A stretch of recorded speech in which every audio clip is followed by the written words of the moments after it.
This is A's Cast Live, your comprehensive look at the Oakland Athletics. Rooker, it's a fly ball to deep center. Robert going back at the track. He will turn and watch it fly. And 29 other MLB clubs. Dolis Garcia sends him the other way. That sends Carroll back. He's at the wall.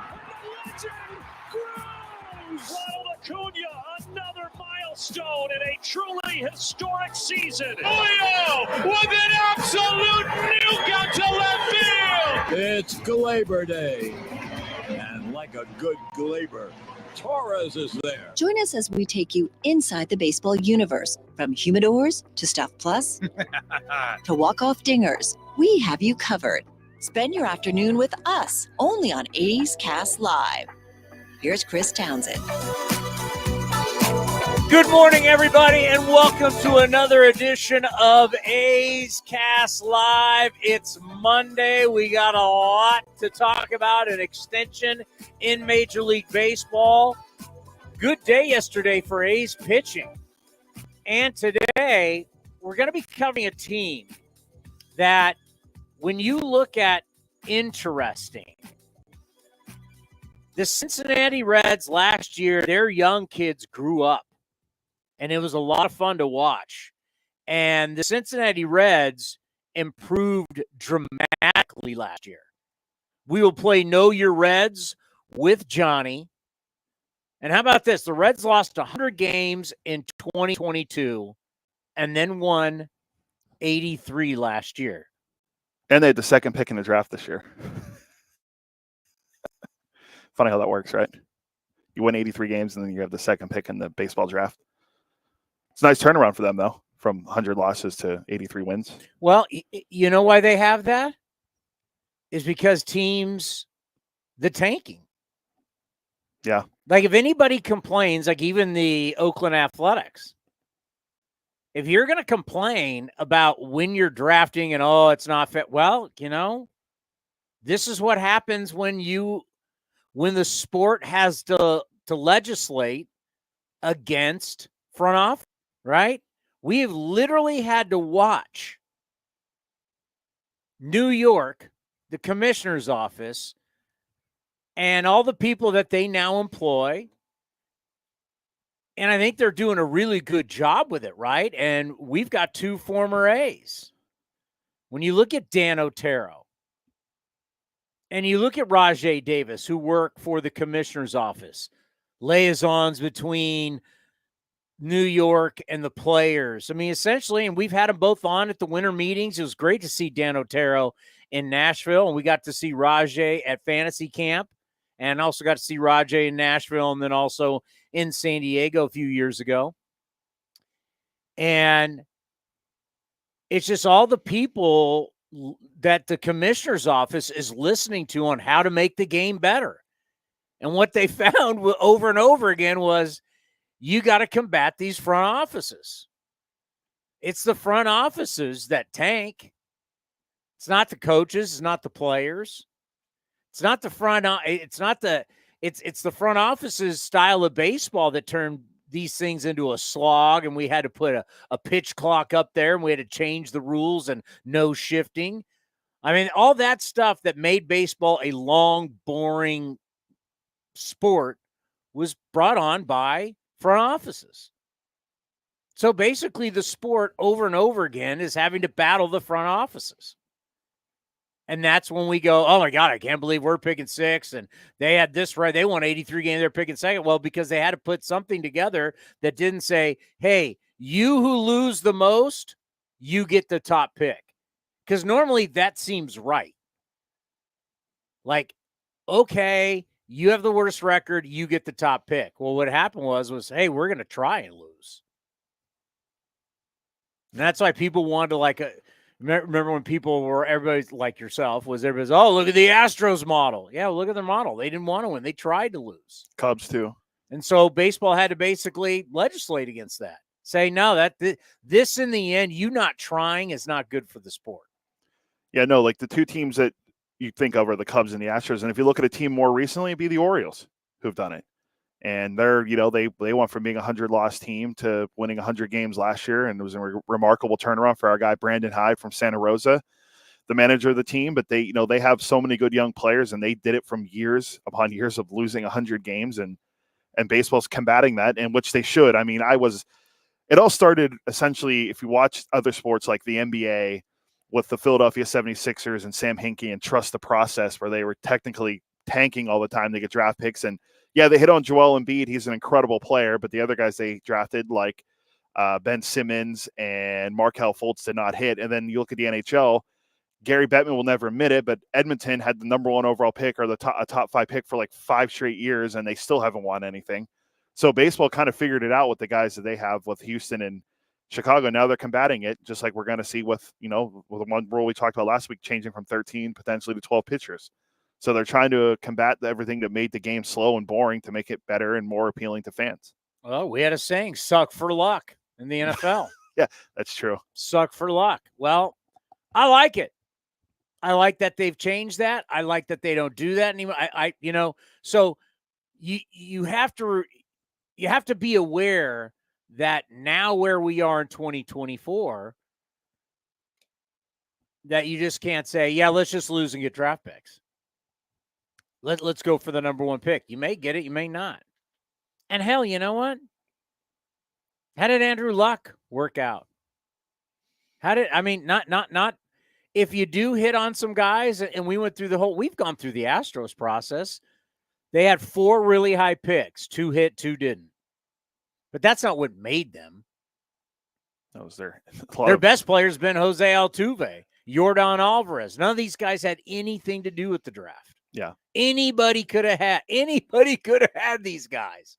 Anybody could have had Altuve. Yordan Alvarez could have had him. They traded for Verlander. They traded for Cole. They got Bregman. Yeah, and Correa. Correa's been gone. They won a World Series without Correa. They drafted Pena, but he wasn't a first-round pick. So, I mean, the guys they had the dude from Stanford, what was his Mark name? Appel. Mark Appel? Yeah. Bust. Who was the other bust that they had? They took another pitcher, and he ended up not signing him. And then the Guardians took him, and he ended up not. It was Brady Aiken, I think is who it was. So yeah, they didn't hit on a lot of their guys, and the guys they do have now in their farm system, they traded to give Verlander back. So they don't have how many teams? Like, look at the Golden State Warriors. The Golden State Warriors got to where they are because guys they drafted clearly outperformed where they were drafted. Steph, Clay, and Draymond. Yeah. If you knew all of them were going to be what they were going to be, they all would have been drafted. Draymond was a 2nd-round pick. That means everybody in the 1st round passed him up. You think that would happen again? No. You don't think Clay would have gone higher as one of the greatest shooters of all time? And, of course, Steph, if you knew Steph. I mean, Steph was at a point, his ankles were so bad. I mean, as much as everybody loves Lacob now, I still remember Joe Lacob, Chris Mullin retirement ceremony, getting booed off the floor. My guy Rick Barry going, "Come on, people. This is crazy." No one was thinking Lacob was a genius then. So, I mean, the draft thing's tough. You hit, great. Plenty of quarterbacks have gone in the 1st round. You thought you got your guy, and you don't got your guy. So who are we having on from the Cincinnati Reds? So I reached out initially to our good friend Jeff Brantley. The Cowboy? The Cowboy. There is a trivia Know Your Reds question for John. You got Brantley in there? Or Yeah. I have not seen today's Know Your Reds for Johnny. Yeah, Brantley is in there. I won't say what it is because he could be listening. Do you have Big Red Machine in there? There are some guys from there, like Bench and mainly John Lee. Like Bench. Johnny's old. Oh, Joe Morgan's in there too. Johnny's old enough to remember. Like, I don't. The Big Red Machine won in 75 and 76. I would have been 3 and 4 years old. That should be one of the questions. Who was the last National League team repeat? That's the Cincinnati Reds. See if Johnny knows that. But Johnny's older than I am. So Johnny was like legitimately should know his bigger. I just know baseball history, but I wasn't 3 years old watching the Big Red Machine against the Red Sox in 75. I know about the series and Carlton Fisk and the Around the Pole, or in 76 when they asked Sparky Anderson about Thurman Munson versus Johnny Bench, and he was basically like, don't embarrass Thurman Munson. It pissed off the New York media. You can't say that about the captain, Thurman Munson. That he can't. He basically said in the media in a nice way, Thurman Munson can't hold Johnny Bench's jock. Do you know what happened in that World Series? Didn't the Yankees end up winning the World Series? No. What year? 70s? Oh, they lost. Yankees won 2 after that. The Reds swept them. Yeah, and then the Yankees won 2. The Reds went in, popped off, and then swept the Yankees. Something that didn't happen a lot. Yeah, the whole thing. It was a whole S-bomb storm about Sparky Anderson said that about Thurman. We're going to go drill him. And the Reds beat him in 4. There's a good trivia question in there too about. What about the 90s Reds? There's a 90s World Series. You got Eric the Red in there? Oh, there's an Eric the Red question. There's also a question. Barry Larkin? How many former A's managers also manage the Reds? Can't give that one away. How many what? How many former managers manage both the A's and the Reds? Ooh. It's 2. It's the same guy we always forget. Johnny could be listening. Don't give it away. He won Manager of the Year there. I'll give it that. Can you name the third baseman that wore the rec spec? Rec specs were like, I think it was Kareem was the friend. They were those they were like a plastic glass eye protectors. What is it? But he, obviously you need glasses, but instead of wearing glasses, they were like the first like kind of sports glasses. The rec spec, they're called rec specs. Who was the third? Who am I? World Series champion. Is it former Rookie of the Year Chris Sabo? That'd be Chris Sabo. Busted out the rec specs glasses. Rookie of the Year too. Hal Morris at first. They had some good players. Paul O'Neill. Have you ever heard of him? Nice little mean Seinfeld star. Yankee honk. Paul O'Neill was on that team. Joe Oliver. Jose Rio. Former A. Yeah. Jose Rio. No, sorry, there's no Adam Dunn questions in there. Former A, former Red. Don't break that era. That era stinks. No Griffey questions. So we're gonna have Griffey. Ken Griffey Sr. or Jr.? Either. Neither will be in there. We're gonna have C. Trent Rosencrans, who covers the Reds for the Athletic. That is the name. That is in the C. Trent Rosencrans. Yeah, C. Trent Rosencrans. He sounds like he should be like a murder mystery character. Nice guy. I actually met him when we were talking to people in the Atrium Bar at the winter meetings. Mike Farron, our good friend, introduced me to C. Trent while we were there. So we'll have him on, and then we'll have Johnny for Know Your Reds at 11:30. So C. Trent Rosencrans at 11, Johnny D at 11:30 Pacific. So that's what you were doing at the winter meetings. While the rest of us are working, you're drinking with Farron. And meeting baseball writers. Oh, yeah. You knew about Jenny. Yeah. You secretly knew. You knew all the dirt and wouldn't say it. We had this. You could have broke the story. Hey, female broadcaster from the Rockies is hanging out with everybody at NBC every night in the bar. That's kind of suspicious. What's going on? I was sworn to While secrecy. the A's need a TV play-by-play announcer. Sworn to secrecy. By who? You don't work for NBC. Well, you could have given it away. Stole NBC's thunder, and we broke it right here. Hey, I'm telling you what. I've been seeing this Jenny hanging around. I met her that one time. She was there that one day. That was it. I kind of put 2 and 2 together. Then you're boozing with Stephen Vogt, manager of the Guardians. 2 nights in a row I saw him. The first night was him and Jed. I'm working out, going to bed early, ready to be on air and hosting for 8 hours, and you're out all night long burning the candle. Burning the midnight oil, as they say. Woo! Burning the candle at both ends. Woo-hoo-hoo. C. Trent Rosencrans. That is a name. Can we start with yesterday's game just for fans? What do you want to start with? I do have one highlight if you want it. No, you don't have you don't care what I care about. You're going to give me some offensive thing unless is it Geloff? No, it's actually Brownie. It'd be Brownie's through on Homer. Give me Brownie. I love Brownie. Let me get it. All right, here we go. Brownie's through on Homer yesterday. Seth swings and he slams one deep down the line and right, no doubt, over the bullpens and toward the backfield and gone. As Seth connects on his first spring home run. It's a 2-run shot, and it's 3-0 Oakland. Oh, Vinny can't bust out the up, over, and out yet for so early for spring training. It's too early. Brownie's having a great spring, by the way, so far. You know what? Last year, we had some predictions. And injuries, because we're dealing with humans, injuries happen, and your predictions don't come true. Two guys that really plays to with the A's. One is Paul Blackburn. The other is Seth Brown. Both guys got derailed early, and 2023 was just not their year. I thought last year was the year. Seth Brown's going to get at least 25 home runs. And then if he gets hot, I see him being a 30 home run guy. And it ended up being Brent Rooker was that guy. But Seth Brown has that in him.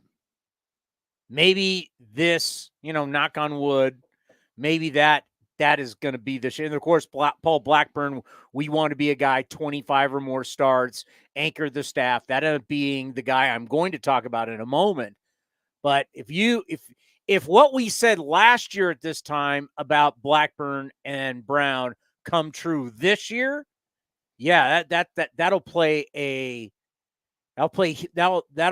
be huge. I mean, huge. Two veteran guys who really contribute. And that'll add a lot more wins. I'm finding a lot of ways to add a lot more wins from last year. And Blackburn's going to. We can't gamble because we are baseball employees. We cannot gamble on baseball, right? Correct. We cannot. We can gamble on football. I don't gamble, but yes, you can. So you can. You and your I don't gamble. Who wants to hear that? No one wants to hear that. Well, there's probably a large part of the population that don't gamble. You don't think people go, hey, I'll bet you $5 on something? I mean, you're I don't gamble. No one wants to hear that. I don't gamble at the. You have to tell people too. Does anybody really need to hear I don't gamble? No, I guess not. I mean, it's like your thing. I don't gamble. You don't gamble? You owe me dinner. You do gamble. I was going to say I don't gamble at sports books. Okay. Yeah, you owe me dinner before the season starts. You do gamble. At least we picked a spot so far. JP Sears.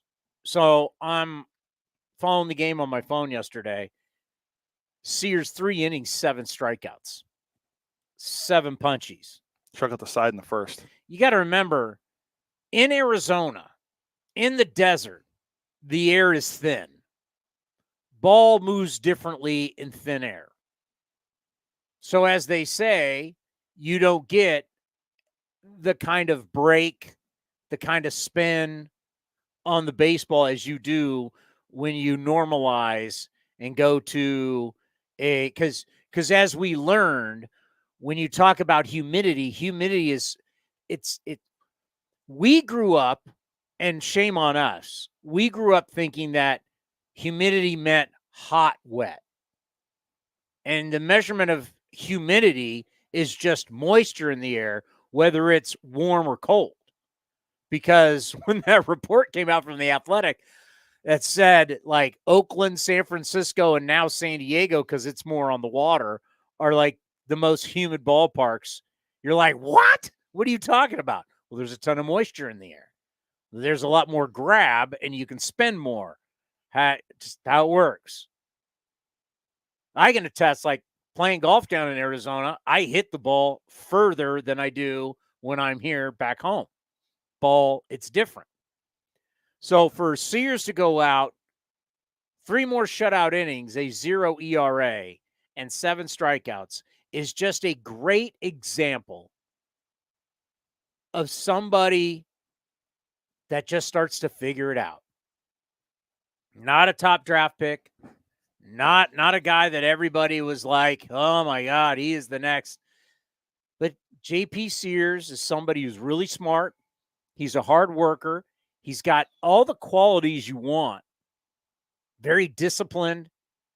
And he's at an age where he's figuring it out. And he went 32 starts last year. And now he's starting off spring very, very strong. These are the guys you have to find.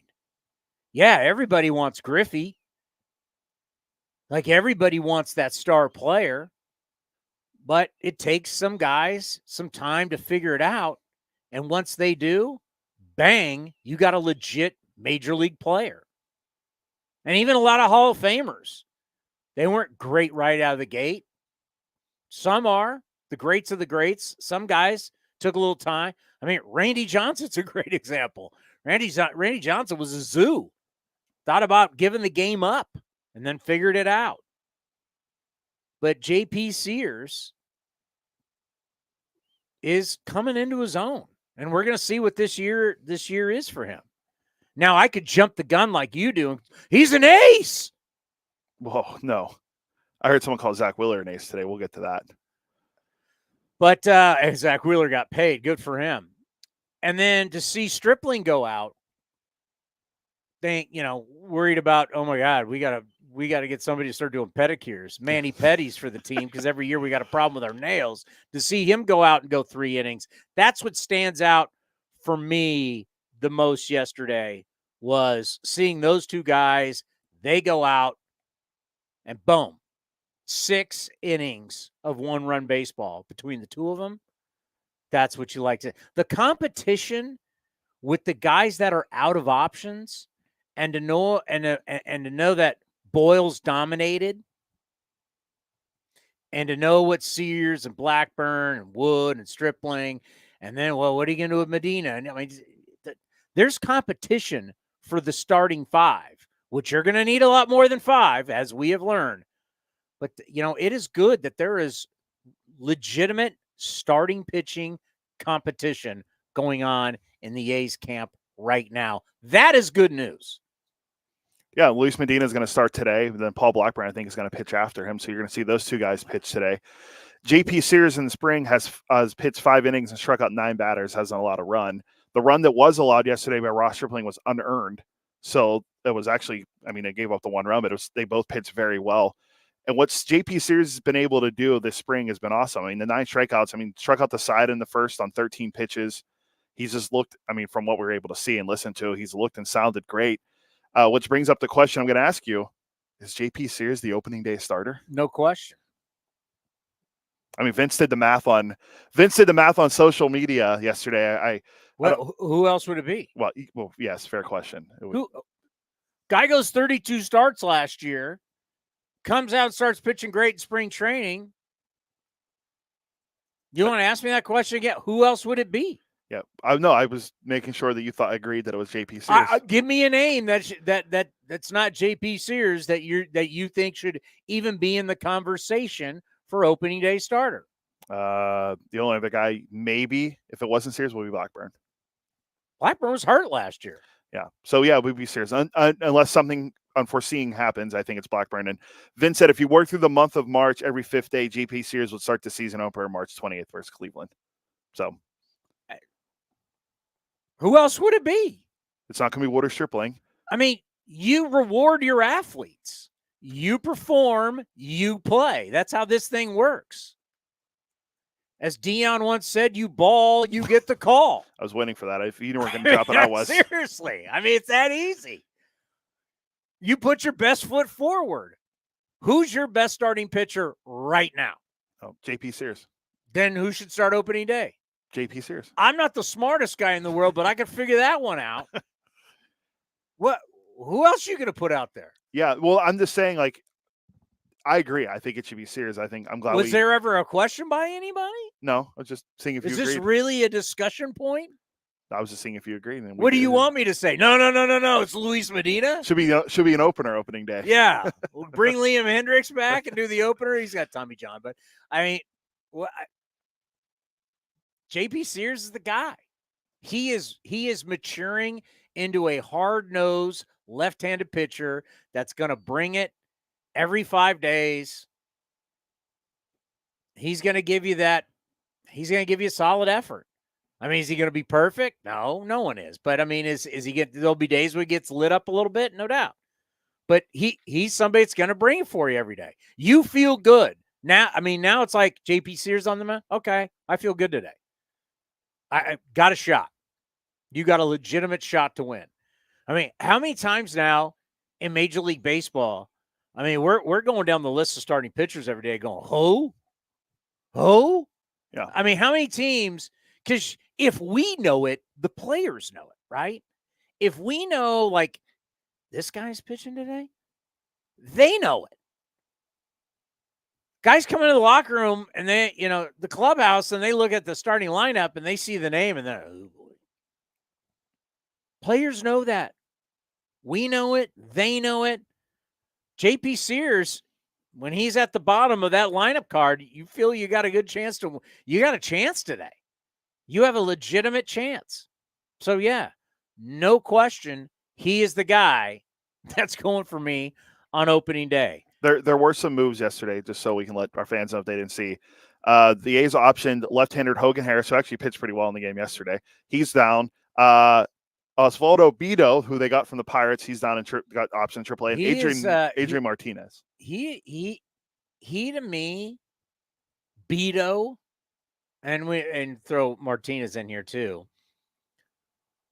Why is Votto going to be kept around? I'm going to tell you why he's going to be kept around. I haven't talked to anybody in the front office about this, but Vito's kept around because of guys are out of options. And there's going to be some tough calls, and you're going to lose. Like Kyle Muller, probably, I would bet, won't be here. It's pitched well in the spring, but I could see it, yeah. Well, if he doesn't make is Medina going to be here? Yes. Can you have both? How would you have both? I mean, do you really realistically want them both to be long men? I mean, that's the role they would be in.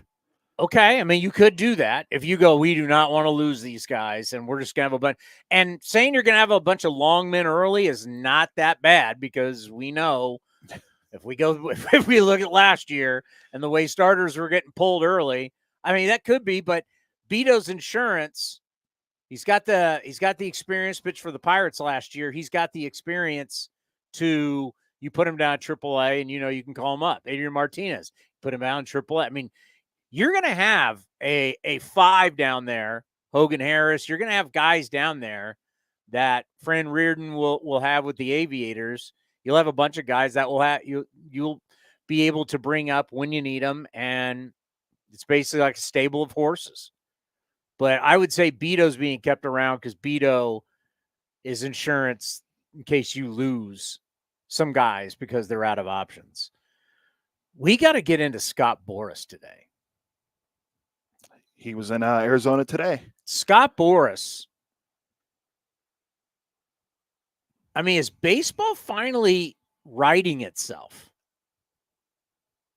And we're going to have C. Trent on here. Rosencrans from, is he from the Inquirer? No, from the Athletic. From the Athletic? Okay. These deals and the deals that have not happened are really, really telling. Of course, all A's fans know Matt Chapman has signed with the San Francisco Giants, and essentially a 1-year deal. Yeah, for $18 million. That they changed. It was originally announced at 3 for $54. And then, well, the first year was supposedly 20. It's not. Yeah, Alex Pavlovich tweeted it yesterday. The Giants announced the Matt Chapman deal is a 1-year, $18 million contract. He has a $17 million player option for 25 and an $18 million option for 2026. Those options, you're not. I don't know. That's speculating. There's also a $20 million mutual option for 27. It's a 1-year deal. Cody Bellinger, 1-year deal. Cody Bellinger was supposed to get $200 million. Matt Chapman was supposedly going to get $200 million. I think that ship kind of sailed with his last 5 months, like the first month of the season. Oh my God, he's going to kill it. Oh, C. Trent's not till 11? Yeah, you got plenty of Okay, time. so I can go into this. Now, when you hear years and money, we have to be honest, we don't know. We weren't in the room. And we're not going to get an email. We're not going to get an actual contract with a figure on it. So when they say player X turned down, and we dealt with that a few years ago with Jason Giambi, when Jason Giambi now tries to claim that the A's never offered him anything. And we're like, whoa, what? Now, if I'm talking to Arn Tellem, who was his agent, and we float years and money, we're talking We're talking about a deal. But if your agent the whole time's going, Billy, it's not going to be enough. Billy, it's not 90 million. It's not going to be enough. And then if you are throwing 90 million out there, you then are going to leak to the press that, hey, we're offering 90 million. Yankees gave him 125 or whatever it was. Now, back then, there may have not been emails. There may not have been any way to track it. And they don't do, it's like any negotiation you've ever done with your boss. When you're trying to get a raise and you're trying to it's like, okay, I want X amount an hour, or I want X amount a year. And, you start talking. So when you say, hey, the A's were they offered Matt Chapman in the ballpark $150 million. He turned it down. People thought the A's were being cheap. Remember that? Oh, that's it? That's all you're going to have for Chapman? Well. Now it's being leaked, believe it or not. 6 years, $120 million was offered by the Blue Jays. Yeah, TSN reported that We don't know. It's all speculation until we have no text, we have no email, we have no proof. We have no documented proof what was offered. And sometimes there's not an actual we put it in writing. As my father used to always say, put it in writing, make sure you got it in writing. It could be just conversations. Hey, we're looking at 6 years, 120. But if this stuff is real, you're looking at a player who so overvalued himself, and Boras overvalued him. And I like Matt Chapman. I hope we get him on the program while he's with the Giants. I root for the guy. I'd love to have him as a teammate because, he brings it every day and he cares about winning. Matt Chapman's one of the few, not one of the few, that's not fair, but Matt Chapman is a player that could go 0 for 4 and the team wins and he's happy. Not everybody's like that. Like Mike Fiers' no-hitter, Chapman was like 0 for 4, 0 for 5, and he was 3. I was ecstatic, right? You love a guy like that. But I said 150, I don't know if he'll ever make that money that he turned down with the A's. And who knows if Matt Chapman, speculating once again, if Matt Chapman took that deal and stayed, how things might have been different. Because when he essentially said no to that deal, that kind of set that, well, what the hell, might as well just rebuild. Speculation. Then Toronto offers you 120. You scoff at that. And heading into a year that you're going to be 31 years old, at least Bellinger is still in what baseball is really hell-bent on your 20s. He's still going to be, 28 next year? Yeah. So if it's kind of proves that he can do it again, what he did last year, you probably won't hear as much about his hard hit rate. But you're in a situation where these Boras guys, the top dudes are always going to get paid. Right? Zack Wheeler today signed an extension, right? He's going to get 3 years, $126 million. Now, as you can see, it's not a long-term deal, but it's $42 million a year. You can swallow that as someone. Their TV, like everybody's consumed now with the A's TV deal. Phillies TV deal's $250 last time I checked. Every single year, Comcast, NBC, whatever you want to call them, they write the Phillies a check for $250 million. And then when the Phillies spend like $212 in salary, people go, they're going for it. They're going for it. Look, their owner goes for it. His entire salary for all of his players is covered by his TV deal. That's the dirty little secret. Dodgers are going for it. Dodgers get over $300 million every year in TV. Their salaries are all covered by TV. So all the money they get for parking, all the money they get for tickets, all the money they get for suites, all the money they get for the booze and the hot dogs and the whatever they're selling, all the merch, the shared merch, the national TV deal, that's all in their pocket. That's all in their pocket. The TV deal for the Phillies is like the NFL. It covers their entire salaries. And then their owner gets credit for he's spending I think they spent like $212 last year, $215 last time I read. And their TV deal's $250, even made money on top of it. Oh, but he's going for it. That's why the smaller market guys who don't have $150, $200 million TV deals are pissed because they get put in a bad light. And now some of them don't even have a TV deal. So you're the D-backs, and you're now selling your TV, which is streaming for $99, and you get the entire season. We'll see what they end up making. But yeah, the Phillies get $250 million, boom, for TV before they ever play a game. But for Wheeler, there you go. 3 years, $126 million, $42 million per. It's for 3 years, and then after 3 years, guess what? You're done. This is the type of deal I would, if I was an owner, this is what I would do. I would overpay you less years. Because I can budget that. I can know, okay, I got to overpay this guy for 2 years. But after 2 years, if you had started to go south, or 3 years, you start to go south at all, I know I'm done with you. I'm not committed to you for 8 years, 10 years. I would totally stay away from that. But here you have Bellinger and Matt Chapman, who are supposed to get deals north of $200 million, are essentially signing 1-year deals. We're going into year 4 of that latest CBA where we had a lockout. And basically owners are like, unless you are a prime time player, give me a player, prime time. Aaron Judge. Yeah. Mookie Betts. Ohtani. Well, he's a bad example. He's a bad example. Take Mike Ohtani out. Mike Trout. No, Ohtani's a good example. They're paying him $2 million. That's true.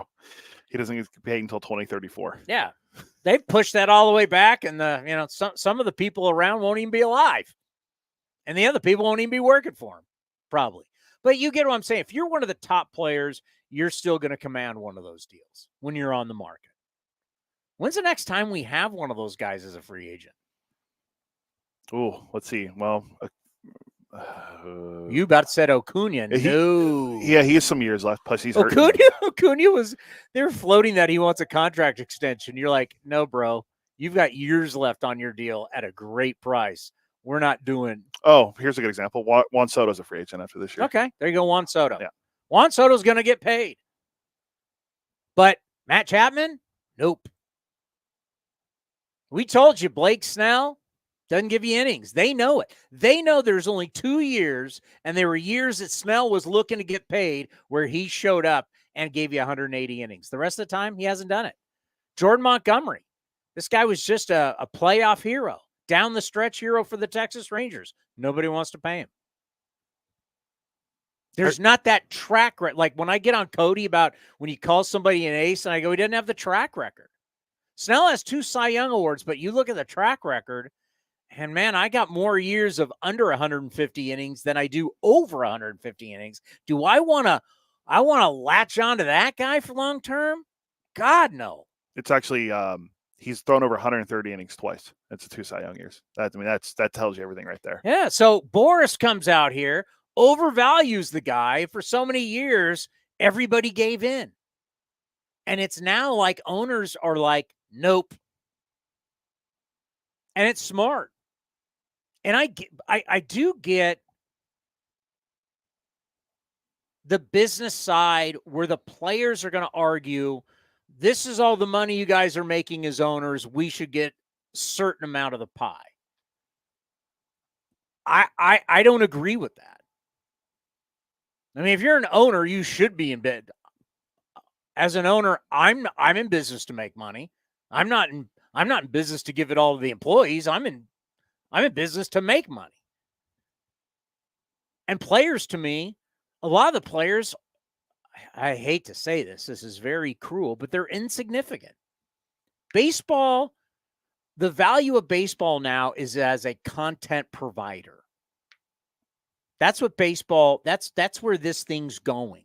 The fact that you have so many games, long-term, not going to be on cable. We're going to be on either Amazon. Amazon Prime is showing you. Amazon bought into the Diamond Sports a little bit. I think it was overblown a little bit from what I've heard. But Amazon essentially primed us with the NFL, with that Thursday night game.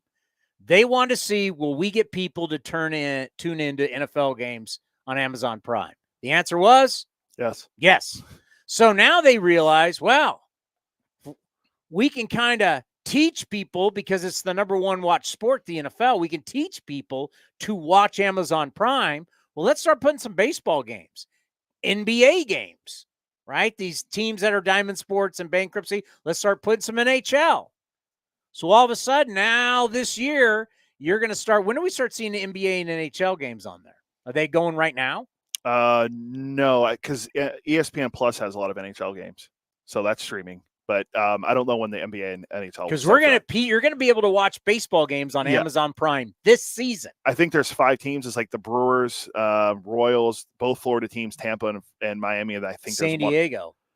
I thought there was like 5 teams exclusively that will be on there.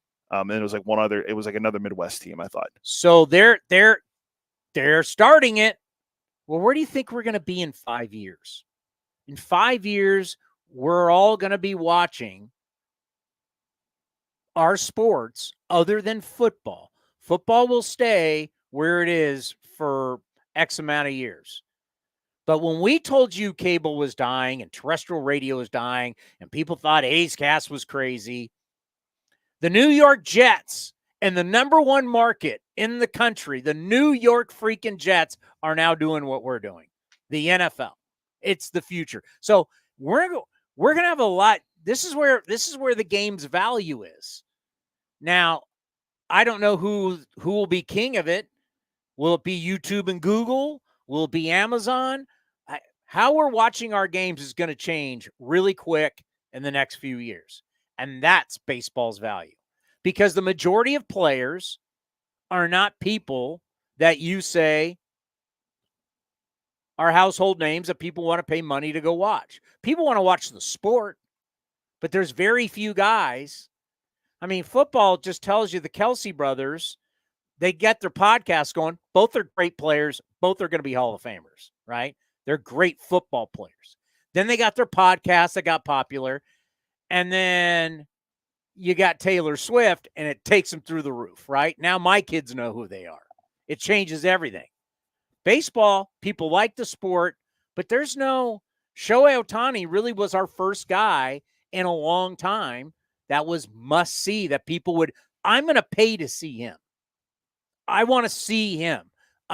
He's playing in Kansas City. He's playing in Miami, playing in Houston, playing in Seattle, playing in Oakland. People will come to the ballpark just to see that guy. He's got that kind of market value. The sport doesn't have a lot of those guys. The sport's value is that we provide content every single day, because these content providers need live television, because people will watch live television. Everything else they'll tape. Whatever show that you like, Desperate Housewives of whatever, my wife tapes. American Idol, my kids tape. And they'll go back and watch it. Everybody will tape. It doesn't matter what show it is, no matter how great. Why does everybody like all these series on Netflix and Hulu and everything? Because you watch it at your convenience. What is the one thing you can't watch at your convenience? Sports. We're kicking off, first pitch, tip off, drop the puck, first tee. What we all have times, right? The Masters is going to start at this time. And you can watch the first few rounds on ESPN, then it's on CBS. The Super Bowl kicks off, the playoffs kick off, basketball, Warriors, whatever. We have times where we start. And they know that. And that's why long-term they want a part of that action. And they have more money than the television networks. There's trillions of dollars in this valley, Silicon Valley. Trillions and trillions and trillions of dollars. and they want in on live sports. And it's starting to happen. And they're conditioning us as human beings. They're conditioning us to watch it. And it all started with that Thursday night football game. Amazon said, we'll invest the money because it's nothing to them. It's tip money, as they say. And they wanted to figure out, are people actually going to watch it? Well, all the sports bars had it. All the restaurants had it. And then everybody's sitting at home. If your team's on it or you love football, you're watching it. Yeah, and then we saw it with baseball with Apple TV. Apple TV has the Friday night There games. you go. And then they Peacock on Sundays. What was it? Was it last year where we had the game in Cleveland? It started at like 7 or 8 a.m. against Cleveland on like a Sunday. It was a super early start on Peacock. My God. No, it was 2 seasons ago. It was either Cleveland or Chicago. It was one of the two. Cleveland. Okay, so that makes because of 3-hour time difference. Oh, my. And I remember it was like, what time did my pregame show start? The game Sunday was morning? the first pitch was at 10. Probably you would have No, been. it was like 9. Well, I thought it was like 9. Oh, yeah. So you would have been on the air at 8. I was like, oh, my God, really? This is awful. And then I had to go sign up for Peacock just to be able to watch it. Yeah. So they did that, and then they have Apple TV, and Apple TV's back again this year. It's a great example. Apple TV, they're conditioning us. This is how you're going to watch it. And now, I mean, now getting back to my point, though, is that I'm an owner, and I know this. I'm not an owner, and I know this. You don't think the owners know this? So then you're going to come to me with Matt Chapman for $200 million? Why? Why do I got to pay Matt Chapman $200 million? Why do I got to pay Cody Bellinger $200 million? Why am I going to pay Blake Snell? Jordan Montgomery? JD Martinez? I'm thinking of all these Boras clients. JD Martinez? Why am I going to pay any of these guys? Because they're not going to. What do they do for me? How much? I sell Blake. Rumors of the Giants, Blake Snell. If I'm the guys running the Giants, Charles Johnson is the primary guy, right? Yeah, our son Greg Johnson's one of them. It's a Johnson. If I'm the Johnson and Johnson, if I'm the Johnsons and Blake Snell, I sign Blake Snell. What does that do for me? Like I just signed Matt Chapman. What does that? Oh, a couple of the sports dorks on X are people rushing to buy more season tickets because I signed Matt Chapman? And I start looking at his numbers. I'm like, this dude for 5 months hit 206. Struck out how many times? Jim Bowden, not kind on the Matt Chapman signing yesterday on the front office. Oh, what'd he say? Is that what you texted me? Yeah, essentially Bowden said that, he likes the signing, but Chapman's on a guy you bat 3, 4, or 5. He's a guy you hit, you bat 6 or 7 because he's going to hit 240. 240's kind. So but he was like, you don't bat him 3, 4, 5. And then he ripped Brandon Crawford for signing with the Cardinals too. Why? And the whole Giants thing. Why'd he rip Crawford? Because he thought Crawford's done. He should have retired. I don't know why the Cardinals are giving him money. The Cardinals are getting older. It was just, he ripped the Cardinals and Crawford. Okay, you can rip Cardinals, but you shouldn't rip Crawford. No, he said he should have retired a Giant is what he should have done. Why? If I still want to play, that's wrong. Yeah, but the Chapman thing is like, yeah, you don't. And I'm not here to back up your guy B-Craw. I'm just saying you got the rest of your life to figure out what you want to do. Play as long as you want. Play till they rip the unit. Someone wants to pay you $2 million and give you an opportunity to play. You got the rest of your life. Brandon Crawford has made enough money. He's never going to work. If he wants to get in broadcasting or if he has business, I mean, he's a UCLA guy, who knows?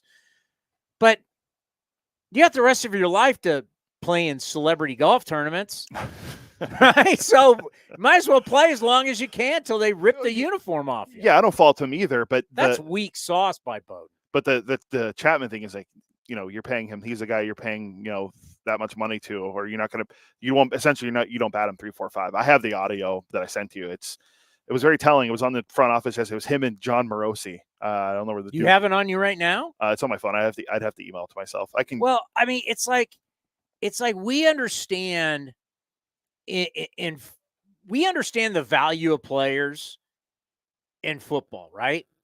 In football, we hate because we know there's a salary cap. When you love your team, like you're a Niner fan, you're a Raider fan, you're whoever, Cody's a Steeler fan. When you overpay a guy on your football team, don't you hate it? Yes. You hate it, right? Because like, wait a minute, and what, the cap hit? And you start now worrying about in baseball, we seem to they're being cheap, pay the guy. Like, no. It's like football. You need to run it more like football than you do like all the reckless spending that went on for years when you gave a guy like Albert Pujols, like he's going to age better. Those deals are dumb. Did the Mets and the Padres not show everybody last year? Reckless spending is just bad business. The Mets had the largest payroll in the history of American professional sports. Just not baseball, but in all sports. The Mets had the highest payroll all time, and what'd they do? They punted by the trading deadline. And the Padres, my God, they're a zoo. And they could ditch some salary by getting rid of Blake Snell, letting Lugo and Waka, and then obviously the Soto trade and Trent Grissom. I mean, they did the best they possibly could do to get that payroll down. But it was just, they were a great example of two teams that went all in. They're going to spend a ton of money. Fan base went nuts, and people are afraid that all of a sudden the Mets and their $16 billion hedge fund owner are going to win every single. It just doesn't work that way. Ends up being bad business. I mean, Jordan Montgomery, man. I didn't realize. So when does he turn 31? I didn't realize he was that old. Yeah, I didn't. I'd have to look at his baseball reference. April. So yeah. April 12th. That's his debut. What's his birthday? His birthday's December. So he will be 31 this year. Yeah, he's going to be 31. How much do you want to give a 31-year-old?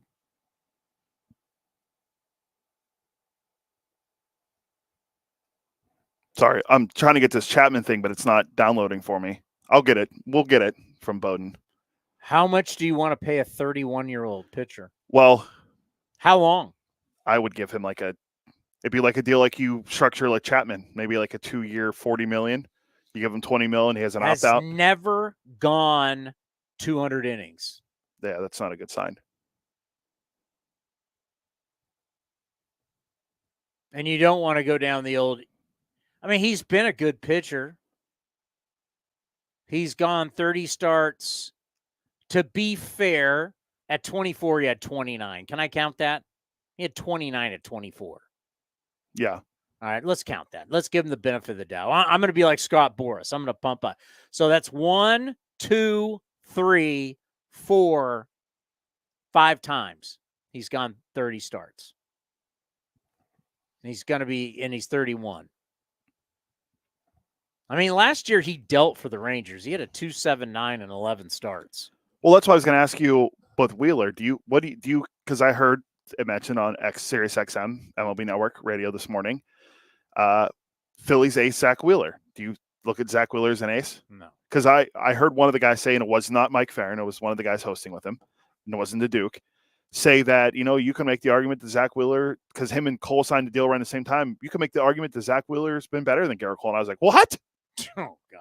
I put up the side-by-side. Who said that? It was, is it Jeff Joyce? That was who it was. Jeff Joyce, one of the fill-in hosts. Because I think Duke might be doing some spring training previews. But I brought up the overall numbers from 2020 to now of Gerrit Cole over Zack Wheeler.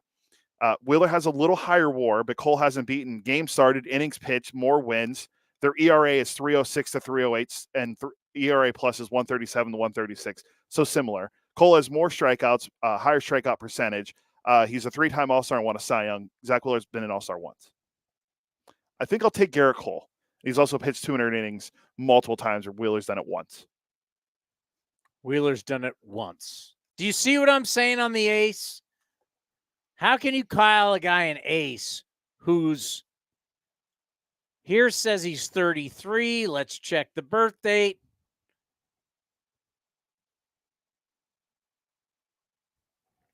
May. So he'll be 34. He's 34 years old. He's been to one All-Star game. Well, All-Star games don't mean everything. I get it. But if you're a star, you should be in the All-Star game.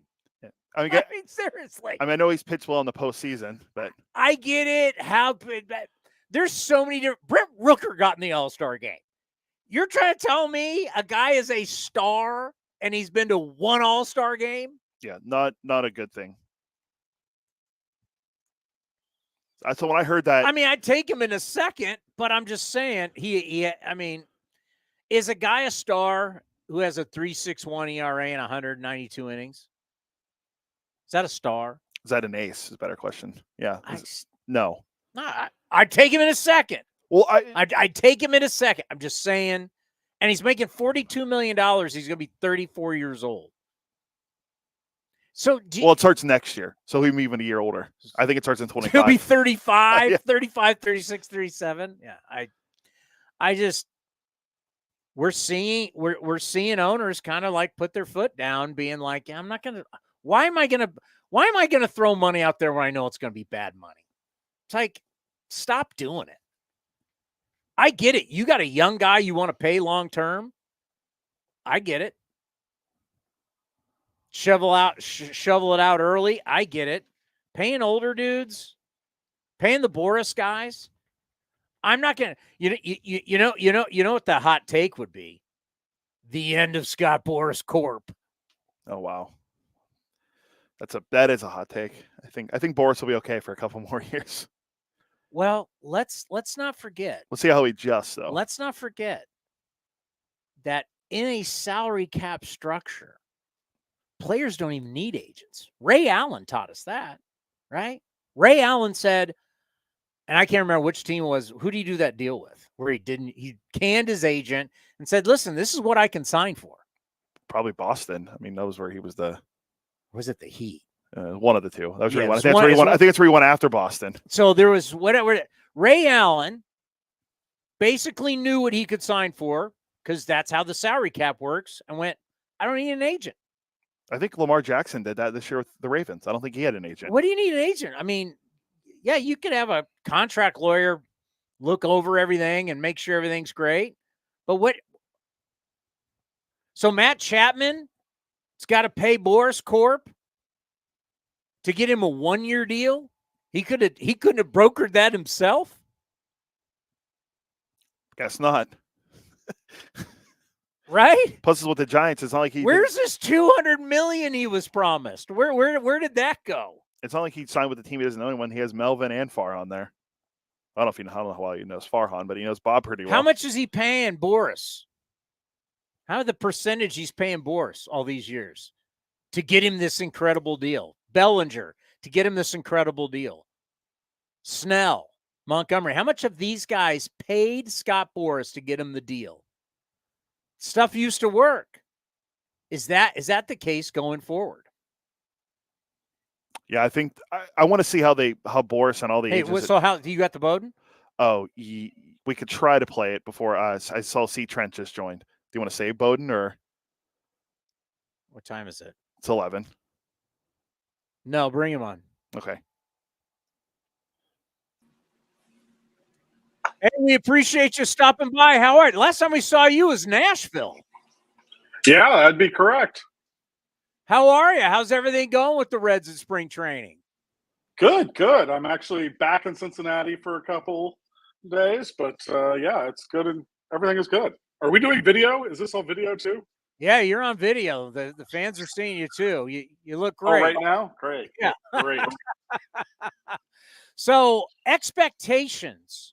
What should really be the expectations for the Reds after what really was an exciting year last year and a nice turnaround?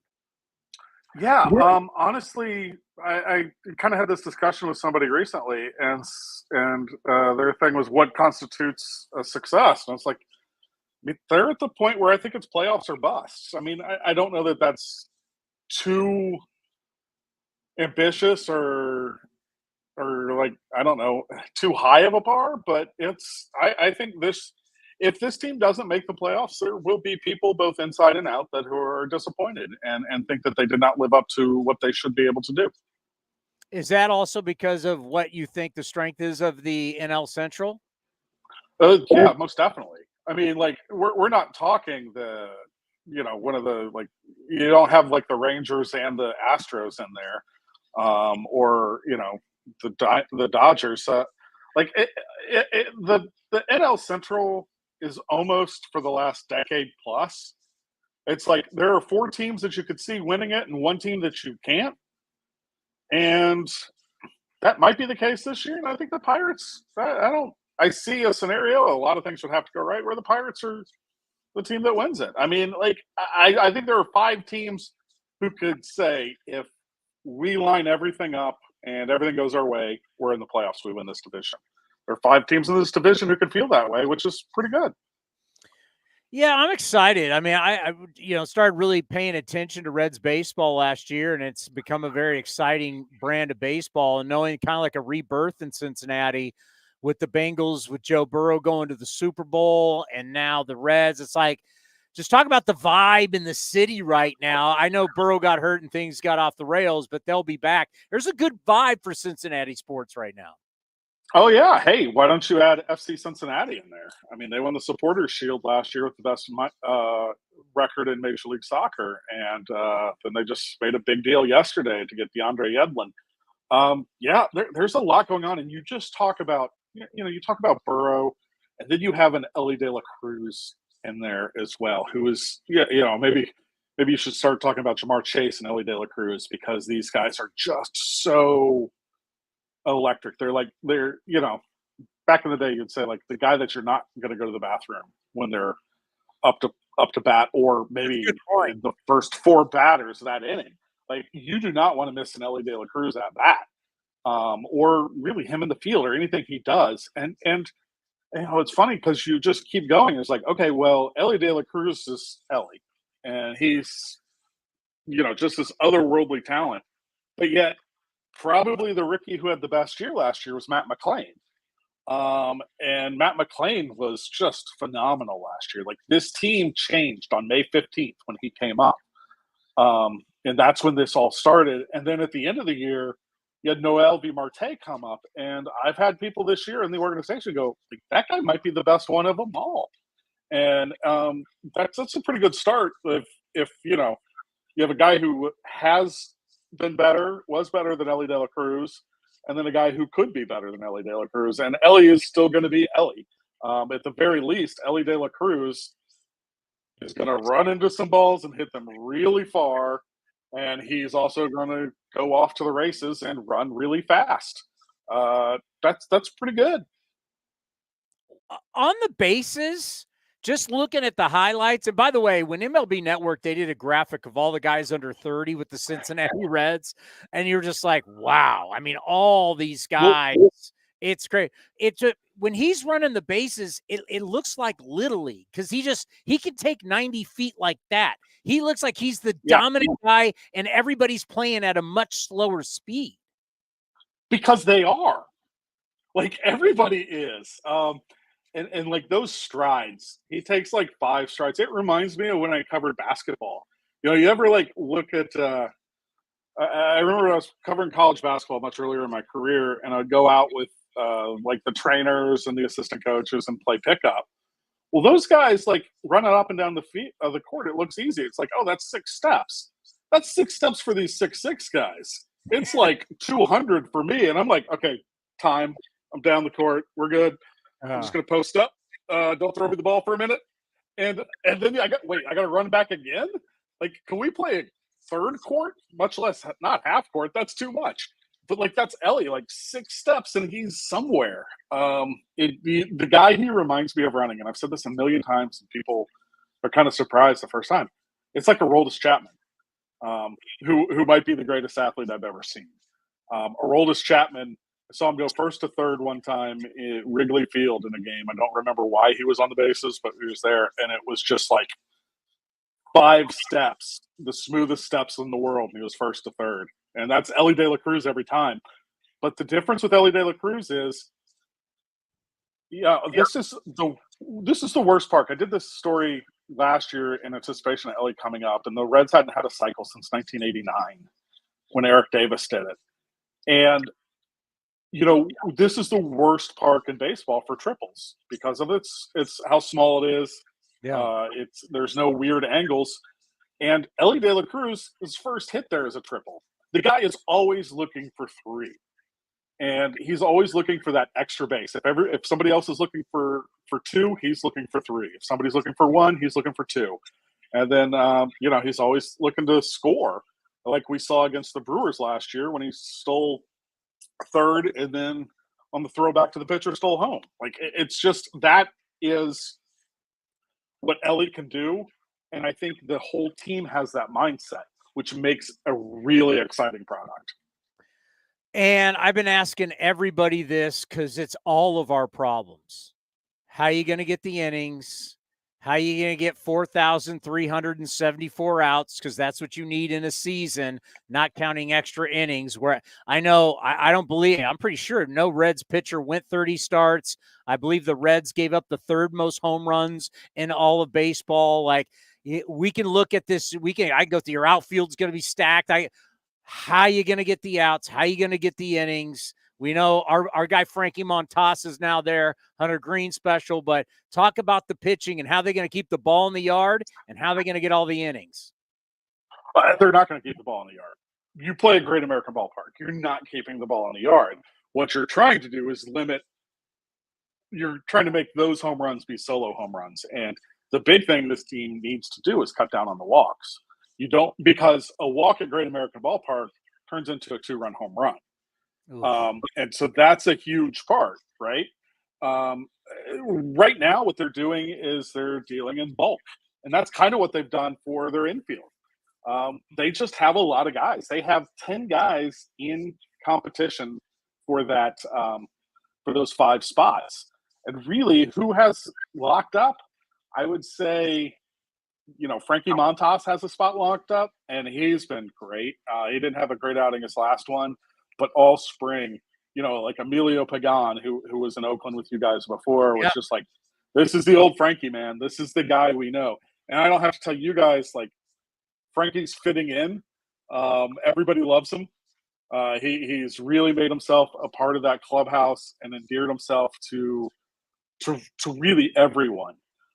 He has made a hell of a first impression, both in the clubhouse and on the mound, which is great. We've seen it before, where a guy has been great in Oakland, goes to the Yankees and struggles, and then comes to Cincinnati and is his old self, right?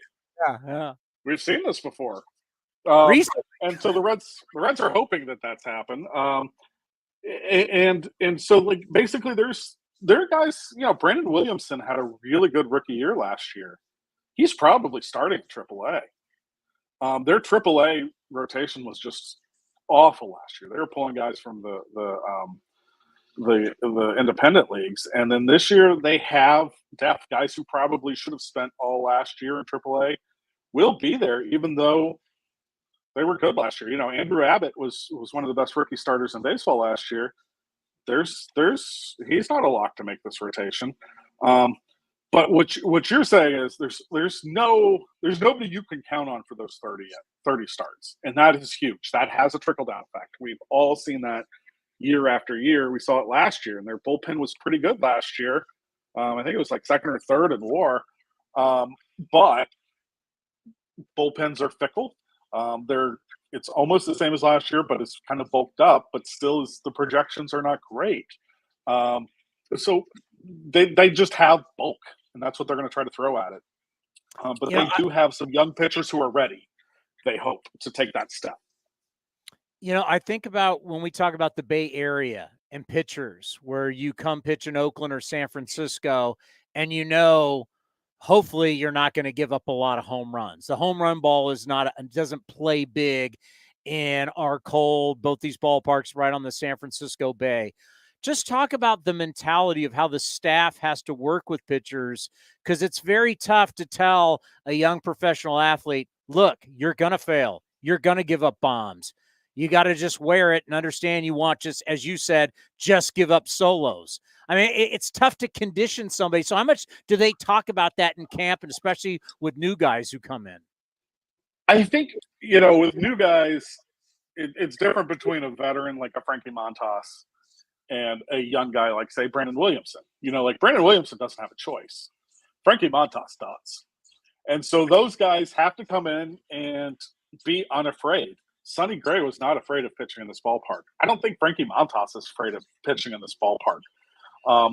They both realize that they're going to give up some home runs. There are going to be some home runs that go out here that wouldn't go out anywhere else.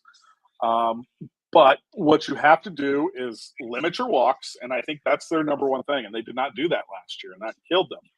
You have to limit your walks, but you also just have to be like, okay, that's a Great American Ballpark home run, and not let that get you, and not like get. I've seen guys get surly about it. Bay Area favorite Matt Latos would get surly about it, and other guys just go, hey, you know what? I'm not going to get it, but Ellie hit a pop up that went out, so I benefit there. And I think it's just the biggest thing you have to do is to put it out of your mind and not walk people. Those are the two things. Let's end on this. Joey Votto, obviously one of the great Reds of all time.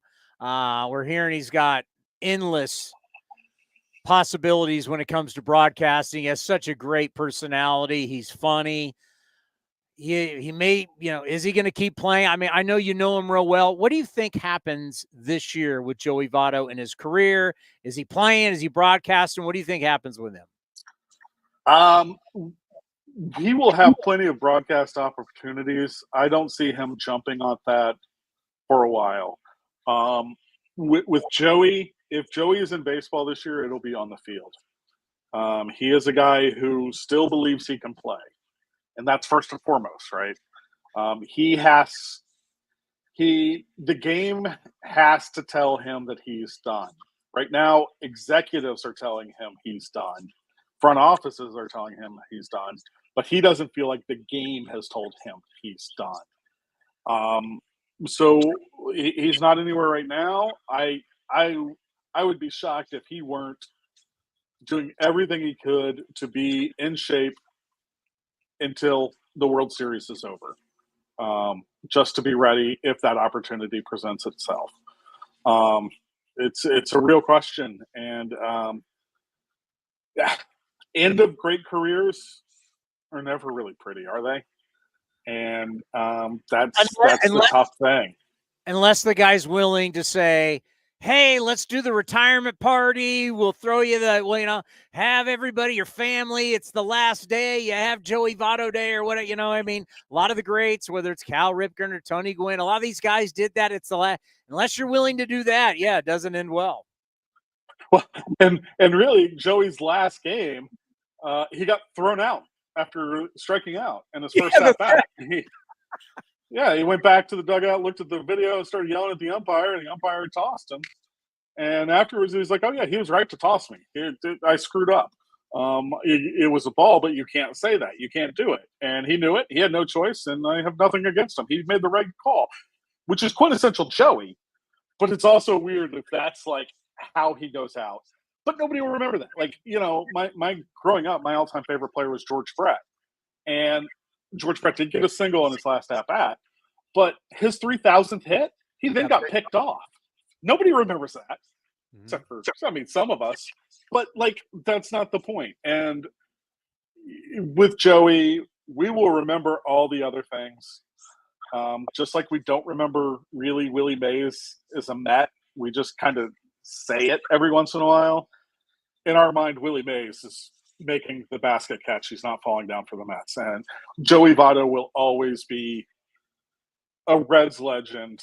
And really, I've been super lucky in my career that I covered Ken Griffey Jr. for a while and then Joey Votto right on the tails of that. And now maybe there's Ellie De La Cruz. Who knows?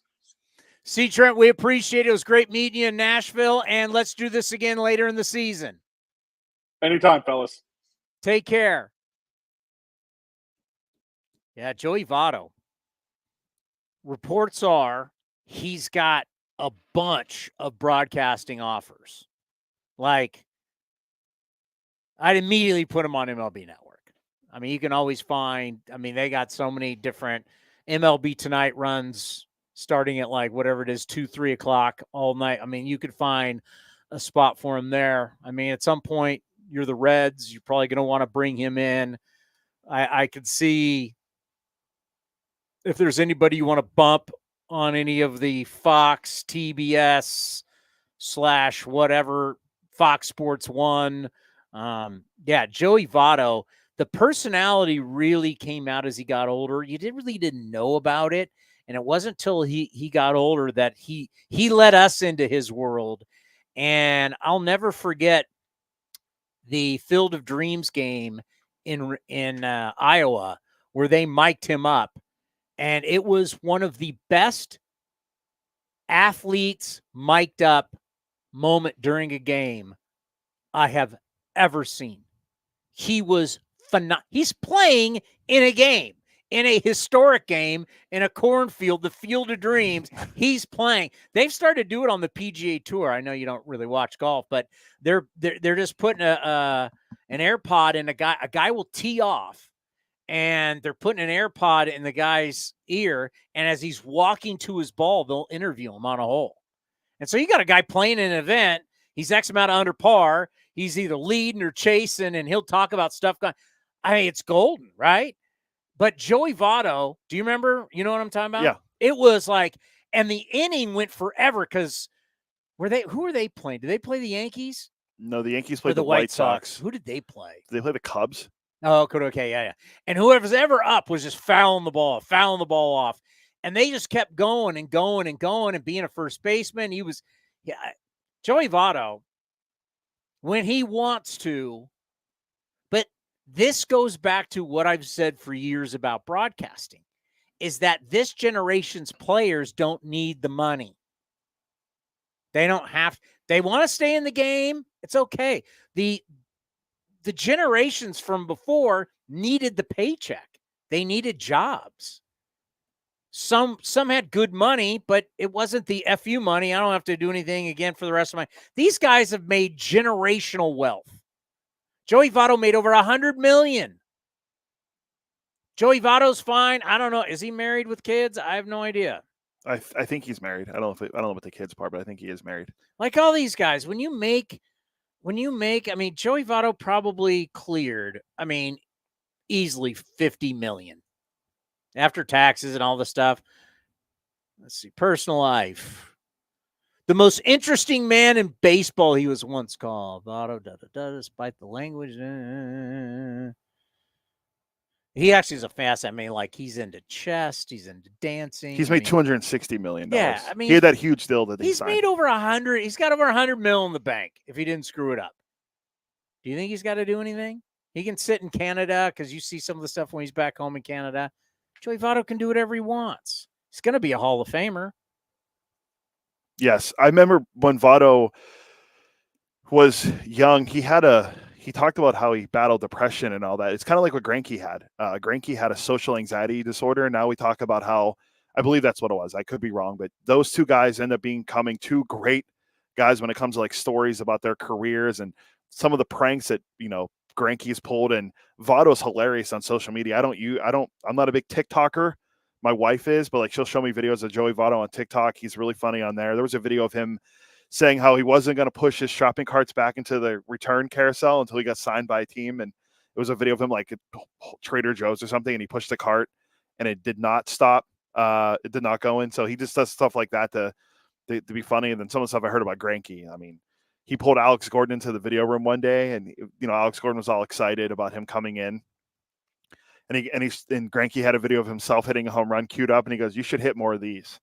And that's the prank. Like, it's what he told Alex Gordon. So guys like that, who you never would think would be funny guys early in their career, they had great careers. And I think Votto, if he doesn't end up signing somewhere, which he might not, I'm with you. I think he'll be a broadcaster. He's not married. Oh, interesting. He's had a girlfriend for 8 years. She's an entrepreneur. She does a bunch of different stuff.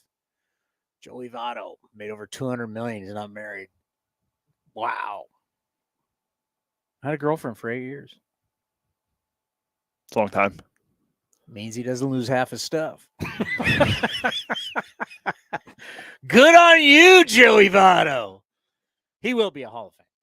Yeah, he is the second most home runs in Reds history, only to Johnny Bench. The career he's had as a first baseman. People love walks. What does he do? Gets on base. He gets on base. He was good defensively. I didn't think he hit enough home runs. As we're sitting here talking about the bandbox that he played in, go to his home runs. He played in a bandbox. We just had Trent Rosencrans on timeout. Their pitchers just have to know we're going to give up a ton of home runs. They gave up the third most home runs in baseball last year. How many times has Joey Votto hit 30 home runs in a season? Once. 3 times. I remember the one year at 49 when he got older. No, his most he ever hit in a season was 37. The year the year he won the MVP. He didn't even. What was it recently? Like he hit a lot. He hit 36 because that was. Remember, he said, "I never tried to hit home runs. I'm going to hit bombs. Now I try to hit home runs." I'm going to say Joey Votto has like 350 home runs. 356. Okay, I'm close. Yeah, he was like, I think he was like 33 away from tying Johnny Bench's record. Like seriously, in that ballpark, that's weak for a power hitting first baseman. I'm going to say he barely hit 100 RBIs, maybe a couple times. 3. 3 times, that's it? How many years? And then he had 99 the last couple years How many ago. years? He played 17 years. 17 years playing in a bandbox. And you're not hitting bombs and driving into time. I know you're going to say RBIs are a team stat, but come on, man. Really? Hey, he's Juan Soto. He led the league in walks 5 times. Yeah, super walks.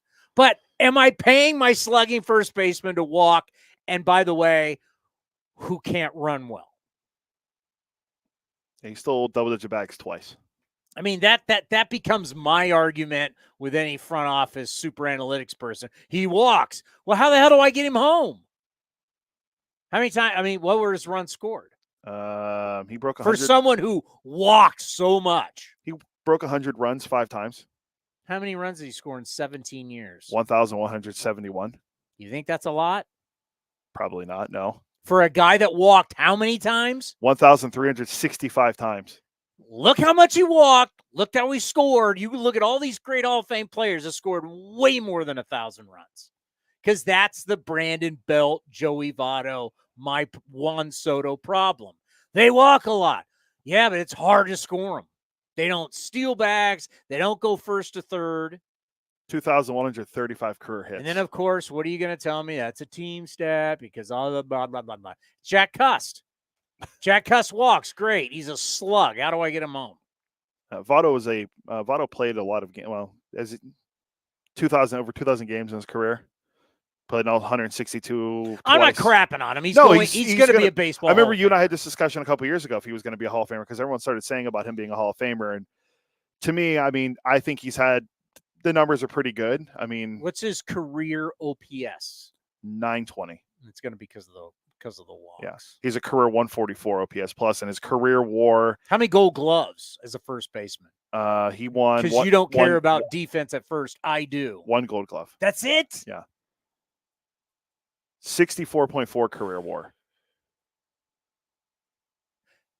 64. Think about that. A guy who is such a great on-base machine is only at 64. Because if he would have hit for more power, he would have been 80 plus, easy. Yeah. Like you said, he didn't care about hitting home runs until a couple of years ago. And he had 36. He's like, I didn't care about hitting home runs. And then that gets me to the argument that was made by some people early when Juan Soto showed up to San Diego.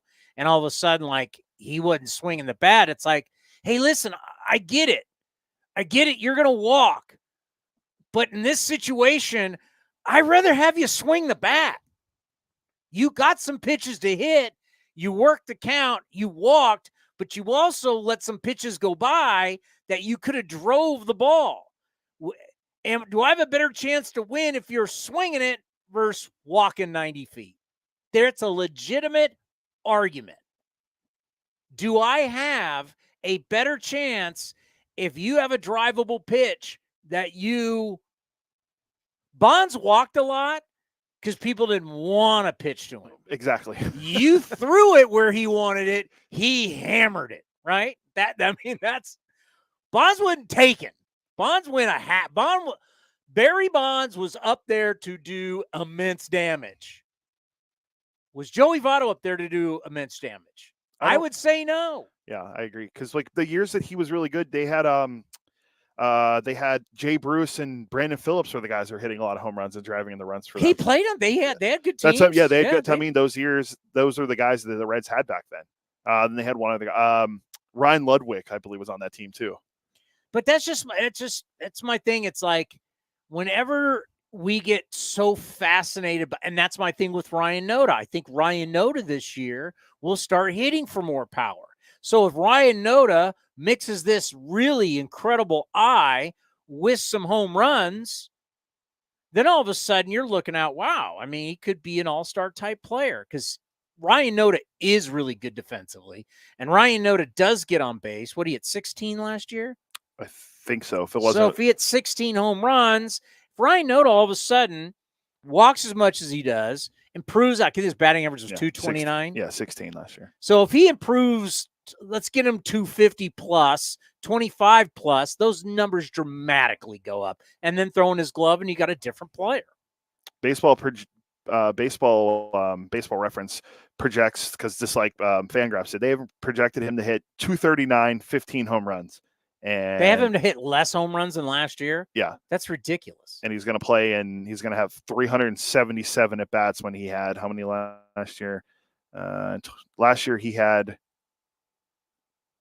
406. So you're saying Baseball Reference projects Ryan Noda to play less?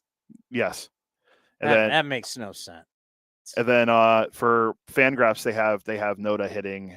Let me pull back up because I was looking at something else. 18 home runs and hitting 211.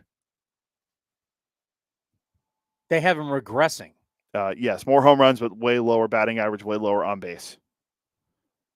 Well, they're a lot of fun. Yeah. When our sport has become the no fun league. Forget the NFL being the no fun league. We're the no fun league. What is fun? I mean, other than listening to Johnny D, what's fun? Stolen bases being back. Oh, Esty, he's only going to steal. They have him being low. I think they had him like 49 or something. Can we have fun? Isn't sports supposed to be fun? Can we bring fun back to it? If we're going to sit our butts on the couch for 3 hours, can't we have fun? By the way, yesterday's game, that was a Johnny D special. I want to say it was like 2 hours. Yeah, it was a quick game. Versus the day before, which was, oh my God, can we just end it now? Let's see. Yesterday was 2 hours and 2 minutes. Where is Johnny D? Is he around or is he eating hot dogs? What's up, buddy? What's up, brother? I just got a text from my daughter, and she said she has some news. I thought she got into UW, but it was UC Santa Cruz. Nothing wrong with Santa Cruz, but she got into Santa Cruz. That's cool, but I was hoping for UW, so we haven't heard yet. Well, tell her if she does go to UC Santa Cruz, she can stop by the old Townsend household for a meal and can do some laundry or whatever she needs. Great. Absolutely. I'll be like her buffer between Zack, San Jose, Santa Cruz. Just she goes right over the hill, 17. Yeah. She can stop by my house. Tell her she can do laundry. We'll feed her. Take care. Thanks, brother. UC Santa Cruz, good school. And by the way, this is something I've tried to tell everybody. Going to school next to the ocean is not a bad deal. It's not bad at all, right? Santa Barbara, Pepperdine, Santa Cruz, nothing wrong, right? Did I tell you about my last trip when I went down with the kids to look at Santa Barbara? No. Did I tell you about this? Okay, so check this out. We pull in and park. It's right near this dorm. Literally, the ocean is right there, right? It's parking, road, water. Right. This kid walks out of the dorm with his surfboard, walks past us down these stairs, and as we're like getting out of the car and doing all this stuff, he's already on his board in the water. Wow. He literally walked out of the dorm and within like 2 minutes was in the water. I was that's a good life. Yeah, that's a good life. Like, that wouldn't work for me. Right. That would be bad. Shot. Bad. Yeah, there'd be. Yeah. I'm so glad I didn't get recruited by Santa Barbara. It would not have been a good deal for me. Were you did you surf? Did you ever surf? Yeah, growing up, yeah. Wow, right. Yeah, of course. San Diego, right? Yeah. Growing up, I surfed a lot. That would have been bad news. Beach, Isla Vista, all the partying. Santa Barbara wasn't very good, so I'm glad. What do you? What, you're at Goodyear today? Oh, it's Cincinnati. That's right. You're back together. We've done this. We've been in here together. Yeah. I didn't know if you were home or not. It's no. I got an idea. I want to throw this out at you, and since Cody's here, because these games, I've been thinking about maybe every day you pick a player, Johnny, that you want to highlight, that you kind of break down what you're seeing with the guy. Okay, and so we won't know who it is, and you'll be like, "Hey, I want to talk about this guy." Okay, and I'll make it easy on today because JP Sears. I mean, everything we've seen. I don't want to overplay it at spring training, but the guy that made 32 starts last year and then didn't want to stop throwing in the offseason, he's come out, I'm ready to rock for 2024. Yeah, dominating. I just dominate. It was fun to watch. Now the called third strike to Simeon. They look questionable, but he'll take it. But I'm telling you, he looks so good. I mean, all of his pitches are working. I love the fact that Joe Boyle and Sears and Medina, these guys have come out firing, right? They're not like, oh, we'll work into this. They're coming out and they're getting results early. I know it's spring training. We talk about it. So, you got to hold pump the brakes a little bit. But I will say this. I do believe that it's a good sign that these guys are having some success early in camp. Cool. I don't want to. I want to have fun. I'm tired of the no fun league. Yeah. We've now become the NFL. We're the no fun league. I want to have fun. I don't want to pump the brakes. I want to be loving JP Sears, right? I want to love the kid. He's a great kid. He just got married. He had 32 starts last year. He's coming into his own as a man. I mean, I want to love me some JP Sears. Say that too. Say that to me, Towny. Say no, Doskow. I don't want to pump the brakes. No, I don't. I'm stepping on the gas. They won 50 games last year. That's right. 50. I didn't come on after all those losses and hear all the fans bitch. I want to have a good time. Exactly. I don't blame you. I love it. I want to enjoy some A's baseball. All I got is negativity. I'm a positive person. I'm tired of it. I want to have some fun. I love it. Let's have some fun. Let's do it. And by the way, Know Your Reds. I am so ready. I'm so ready for Know Your Reds. I feel like I said this, Johnny. I said the Big Red Machine, I know history, but obviously, the A's played the Reds in 1972. That was the year I'm born. Right. So 75, 76, I'm a toddler. So I don't remember the Big Red Machine. Like sports for me, I kind of start remembering 79 was the first year into the 80s.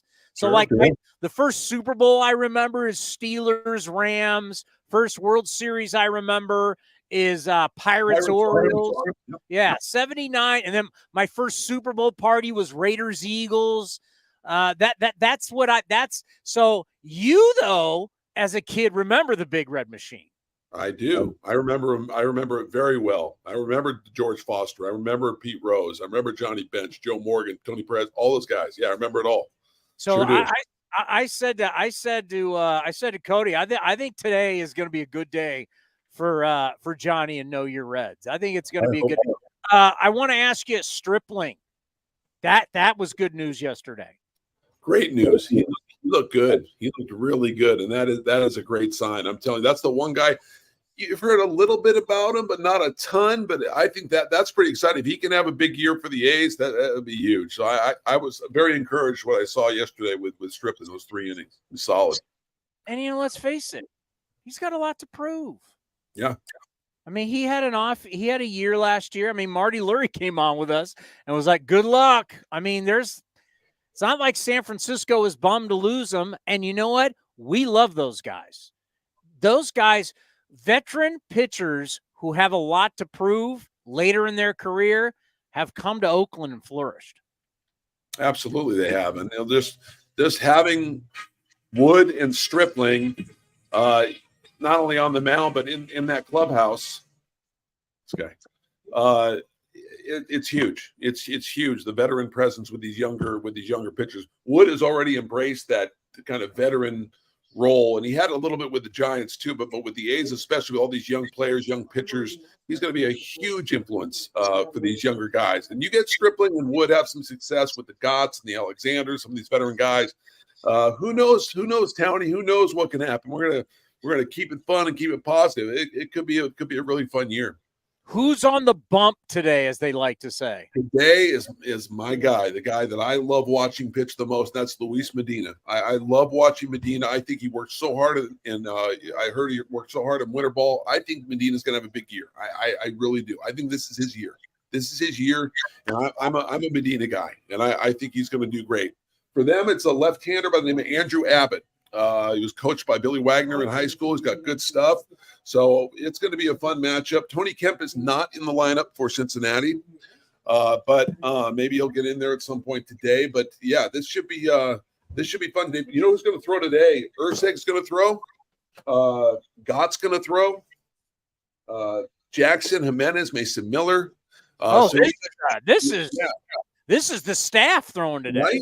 We have some arms today. It's going to be fun today. Yeah. No, this is not like who. These are guys that are going to be on the team.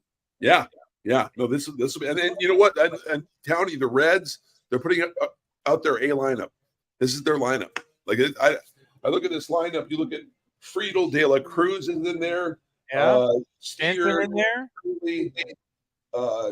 Marte, Stevenson, Will Benson, Encarnacion Strand. Noelvi Marte, they got all the guys in there. So, no Jonathan India, but this is a lineup that's pretty good. The Reds finished 82-80 last year, and they're going to be pretty good this year. We got a little. What you're saying is we got a little brouhaha in Goodyear today. We do. We got a good one brewing here today for sure, buddy. Yeah, I mean, this is a team that could win the Central. Yeah, they could. That Central's wide open. They could. Well, that's kind of the sexy pick. The Padres were the sexy pick last year. The Reds are kind of the sexy pick this year. But their pitching has to hold up. They signed Nick Martinez. Williamson will probably be in the rotation if Lodolo can't go. Lodolo's got some leg issues. But the rotation, if they stay healthy, because they got a pretty good bullpen, they're going to be a force to be reckoned with for sure. Yeah, you got Frankie Montas, Emilio Pagan, some former A's on there. Yeah, so I don't think it's bad for baseball. I mean, we just had C. Trent Rosencrans on, who actually mentioned, hey, maybe even the Pirates and Cody likes our dancing over here. Giddy guy. Yeah. You a little giddy when he brought your Pirates up? They've won a division since the 90s, so about time they finally win. They're something. irrelevant. Except when I'm tired of these wild card wins, Johnny. I need a division title. Oh man, you guys Oh, killed me. are you having some parking problems today? Know you're good. You're parking. Oh, did I have problems parking today? Yeah, a little bit. Yeah, it was. There were cones everywhere. I had to remove cones to park. Yeah. Well, you can't do that. Wow. I had to. Well, it's not your first time at the yard. You can't figure out how to where you couldn't park where we parked. No, they had cones everywhere. Towny, there were roadblocks everywhere. It was a grind, man. It was. I made it happen because I removed the cones myself, but it was no picnic. Believe me. So literally, they set the stadium up different for Guardian games than they do for Reds games. That is a factual statement. Okay, could happen. Yeah. New people come in and go. You know what? We're gonna make this. This is a Reds game. We're gonna make it tougher. They certainly made it tougher. All righty, it is time for our favorite game every day. It's Know Your with Johnny, and today it's Know Your Reds. All right, Johnny, we'll throw you a softball. Who was the last National League team to repeat as World Series champions? The last National League team to repeat as world champions was the Reds 75-76. There you go. See? Told you. He's well, on it. It's Know Your Reds. I told you softball. Okay, I mean. All right, let's see how good you are now. I was the final out of the 1972 World Series Game 7 versus Raleigh Fingers. It was the final out of the 72 World Series. Was it Johnny Bench? It was not. This guy is not, quote, in the Hall of Fame. Pete Rose. Pete Rose. Yep. Travesty's not in the Hall of Fame. I know. I agree. Should be in the Hall. How many Reds have won the National League MVP? Man, how many different Reds? Well, I know Rose, Bench, Morgan, Foster. Oh, I'm going to say you're Votto. I'm going to say 5. The answer is, well, you're naming a lot of them, but the answer was 10 from what I've seen, but it's going all the way back. Wow. I didn't think about that. Ernie Lombardi. You got a bunch of them, right? 10 different guys. Yeah, because Bench and Morgan each won it twice. No, but that doesn't count. I know, but I'm saying that's why it could be You're 10 different guys. Okay, so 10 different guys. I didn't think about it. Who was the most recent guy to win the MVP for the Reds? Did Votto win one? Yes, it was Joey Votto in 2000. Okay. Okay. I mean, the Reds have been around since. Are they a 1900 team? Yes. Yeah. So the Reds have had one Cy Young Award winner. Who am I? Oh man, Pedro Borbon or Jack Billing. It was recent. Oh, recent. Okay, a recent Reds Cy Young Award winner. Not Man. Tom Seaver. What's There's that? It's not Tom Seaver. Not Tom Seaver, huh? Dang it, bro. Hold on. You need a hint. The guy is not currently pitching in Major League Baseball. He's not currently pitching. He's still active, but not currently in Major League Baseball. Does he play with drones? Yes. He plays. What do you got? I want to go on to the next question, so I don't know what is it. Who is it? It would be Trevor Bauer in 2020. Wow, that's interesting. Asterisk. I was in the same draft class as Ray Fosse, but drafted in the second round. Who am I? There's a reason he brought up Fosse. Second round Reds. He's a good little player. Yeah. Out of Oklahoma. What do you got? He's out of Oklahoma. He's won multiple MVPs. Oh, Johnny Bench. There you go. Johnny Bench. Yeah. Oklahoma. The Reds and A's have two managers who manage both teams. Who are they? Reds and A's. One of them won the National League MVP or National League Manager of the Year award as well. Dick Williams is one. No. That's not right.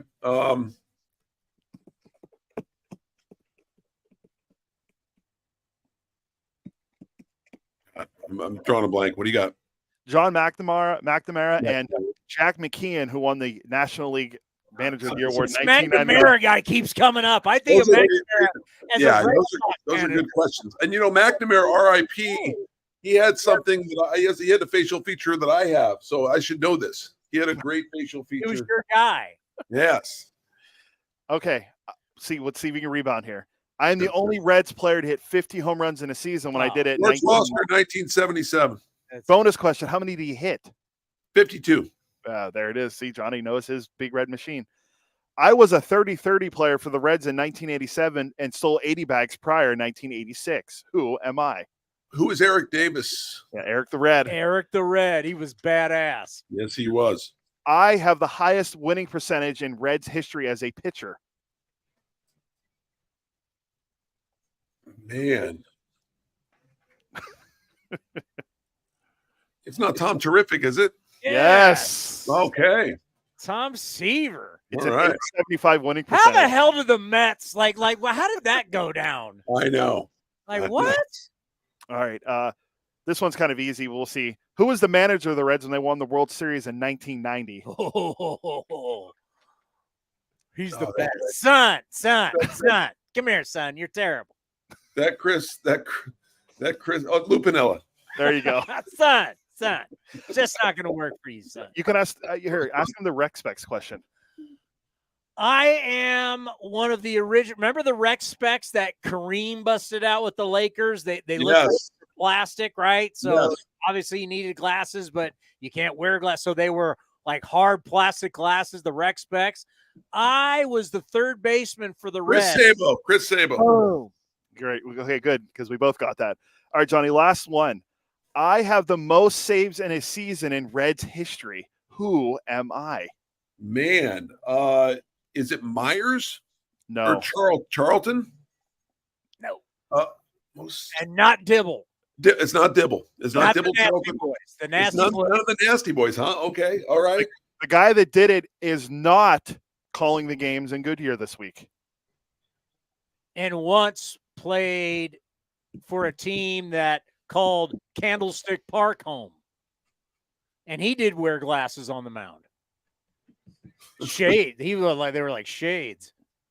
Nickname the Cowboy. The Cowboy. Oh my, Jeff Brantley. Correct. Wow. Brantley, That's a great question. I didn't know that. 44 saves. Brantley's not calling the games this week. I was texting He's with him. too Yes. big league. He doesn't show up for these weekday games. Cowboy's not there for weekday. I think By his the way, son's at Mississippi State. Mississippi State Hall of Famer, Jeff Brantley. Love it. Love it. The Reds Hall of Famer. He's got to be on the Giants wall.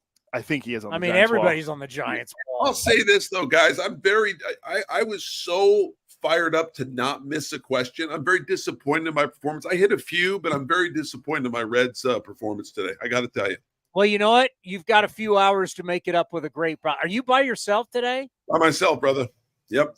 I can sit there and listen to Johnny.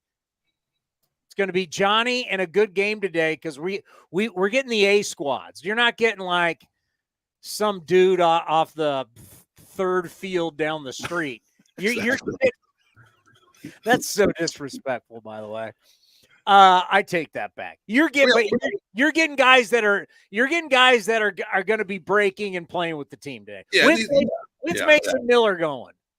I don't know. I think he might be the last one. It's Ursig, Gott, Jackson, Jimenez, and Miller. I'm not sure if that's the same order, but did you ask Mason Miller about his song yet? What he's going to come out to? No, not yet. Nope. We got to find out. Got to find out. I bet he doesn't have it yet. Apparently, he came with the Billy Squire last year, from what my sources told me. Stroke me, stroke me, stroke me. I don't know this song, stroke! but it wasn't. I don't think it was that. But do you even know who Billy Squire is? Yes, okay. Johnny. I do have a bonus question. This guy was both an A and Red with the nickname the Big Donkey. Who am I? He's an A and a Red. Well, the Cobra was Dave Parker. He was an A and a Red. I remember retired, but who is it? It's the Great Adam Dunn. Oh, Big wow. Donkey. Okay. We could go through who are great A's and Reds. Sonny Gray. Sonny Gray, Dave Parker, the Cobra. How many guys played for both teams? Yeah, that's immaculate grid style. Yeah, that's one of the ones I'd have to pull up for both. Wasn't Dew a Red for like a little bit? John Doolittle. Yes, John Doolittle, great A and Red. Colin Cowgill, immaculate grid. Colin Cowgill, maybe. Yes, Jose Rio. Jose Rio, nice. Jose Rio was Frankie Montas. Now Frankie Montas. Yeah. Be interesting to go through that list. Yeah, I'm trying to think, man. Because I think on Wednesday we play the Guardians, so we won't. Maybe we won't. We'll just look through the great. Maybe let's go over the list of guys who play for both teams with Johnny. No, yeah. Because we already did know your Guardians. I'm pretty sure. Ray Fosse. Yeah, it's a good one. Can't count Voter. He didn't play for the Guardians. He just managed. Ramon Laureano. Nice. All right, get ready for your broadcast, buddy. Enjoy. All right. See you guys. Hey, Johnny. There is. I did get the Bowden audio if you want it. I actually have it queued up, ready if you want to hear what. Think who are guys that played for the A's and the Reds? Dan Otero. Like, aren't there like some big time guys? Dave Feldman, top 10 A's Reds. We got to do a you know what we should do with Feldy? We got to call Feldy. Should be top 10 hot starts in A's history. Oh, that's it. Yeah, because I remember I wanted to do the top 10 best spring training performances by an A's player. Hot starts. Get everybody ready for the season. Top 10 hot starts in an A's history. Know your Reds and A's. I could Google it real quick. Players. Actually, let me do it on the other. It's an easy thing to find. Actually, when you just type in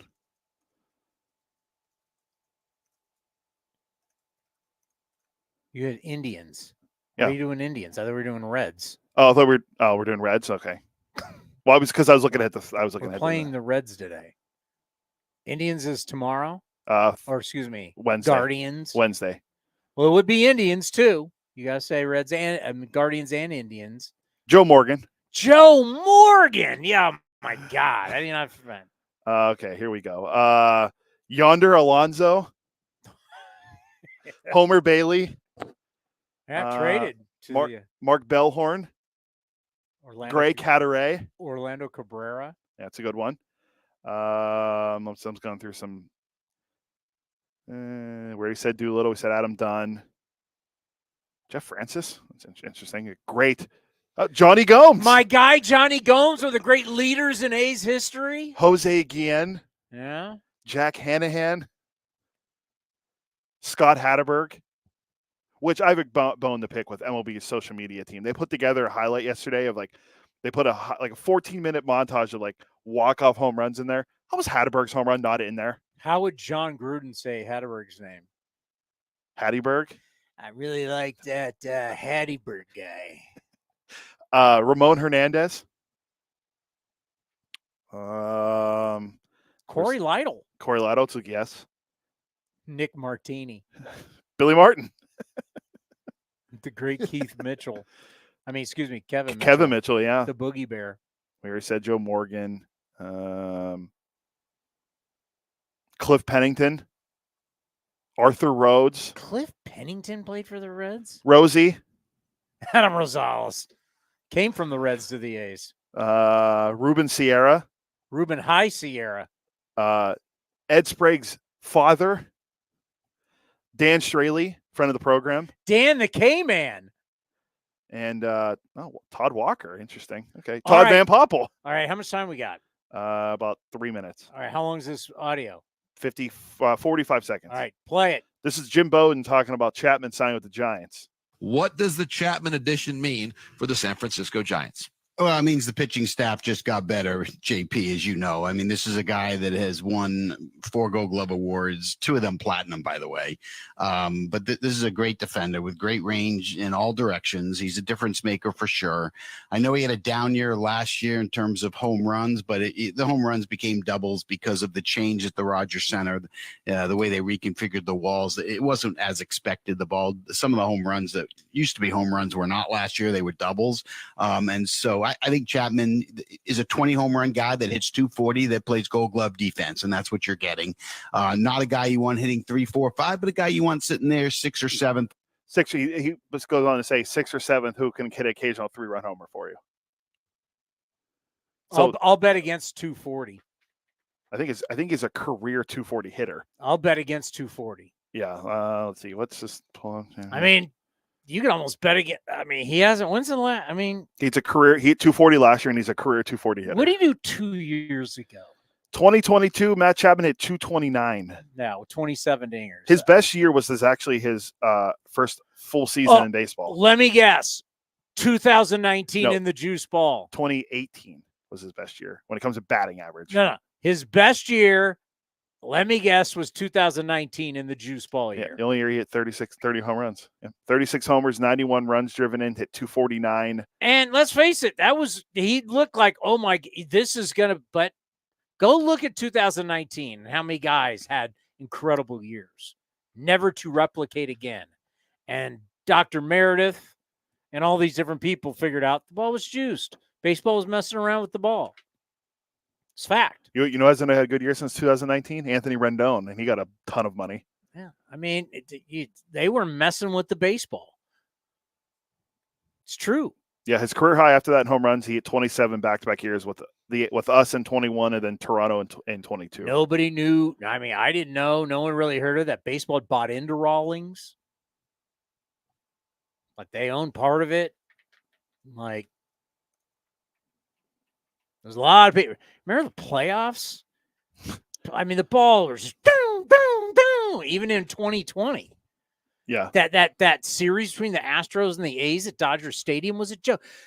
You had Chad Pender fell down on his back leg and hit a ball out to right It's warm in Southern California. I don't care how warm it is.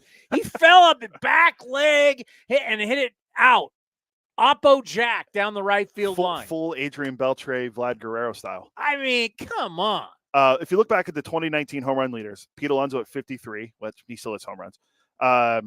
Eugenio Suarez, he hits home runs still. Jorge Soler, but then you have 6. Christian Yelich at 44. He hasn't had a year like that since. Not even close. And the rest of the guys are home run hitters. Bregman actually hasn't had a big year home run wise. Arenado, when's the last time Arenado at 41? Yeah, that's true. Playing in St. Louis, a little different. All right, coming up next, we've got the A's and the Reds from Goodyear. It's a Johnny D special. Enjoy, everybody, and we'll see you tomorrow right here on A's Cast Live.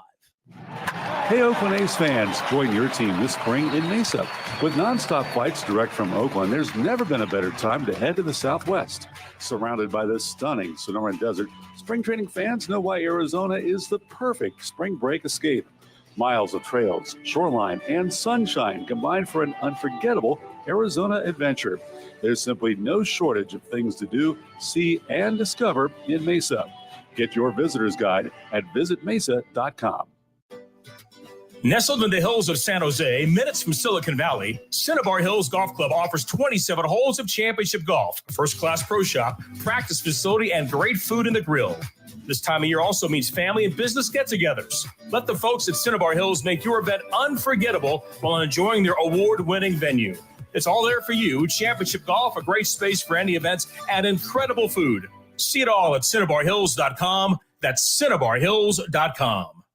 This is Chris Townsend. There are 2 things that are a must for me: comfort and style. Whether I'm playing golf, going to dinner, I've got to have the right feel. That's why I've partnered with Linksole, and you're going to love Linksole. They have just released their new spring line, new fabrics for their polos, lightweight and perfect for technical performance. Linksole also has new styles for their layers and hoodies with cool prints and seasonal colors. You know what they say in the big leagues: look good, play good. Go to linksole.com. That's linksole.com.